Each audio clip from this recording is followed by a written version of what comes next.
you know, you'll figure it out. And I was like, later moved to Hawaii for a year and did yard work and skateboarded. I lived in 5 Points in Manoa. So I had a longboard and like $42 or something.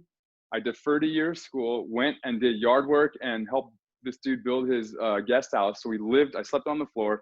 The garage had a gym, and then I would skate to the beach all day long. And you'd have to rotate. You'd have to go the Hilton, DeRussy, Queens was only on the weekend. And then you could go like maybe North Shore on Saturday, Sundays with the lifeguards, and they'd play 4-man. It was super deep. Yeah, it was so deep. You could barely even move. Yeah. Dude, it was gnarly. And that was my routine. It was just like lift, do yard work.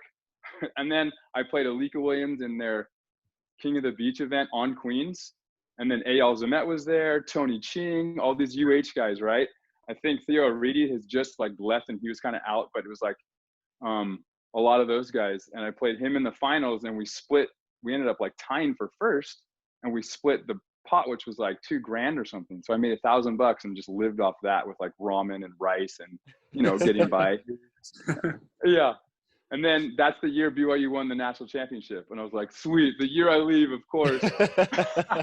I could have at least rode the bench and got a ring. Like, I would have taken it. So, yeah, it was weird, right? Like, I just kept deciding that, like, I wanted to choose a different path, kind of. I'm like, I feel like this is the way I should go. And then it was just, beach just slowly started, like, gradually telling me that I need to do that. But, I mean, won an event in 2009 and then the tour goes bankrupt the next year. So then that's when I actually really started heavily going to like Puerto Rico and doing that season, and then trying to play international with like a Brad Keenan or getting wild cards with Koichi and going and playing on the Japan tour. And so I was just like a gypsy, like, dude, I'm going to do whatever I can do to keep playing volleyball. Like, I know this is what I should be doing. I got to make it happen. So it was for sure like a journeyman. I'm like, I'm just going to put the bag on and find someone who wants to play. Like, that's all I did.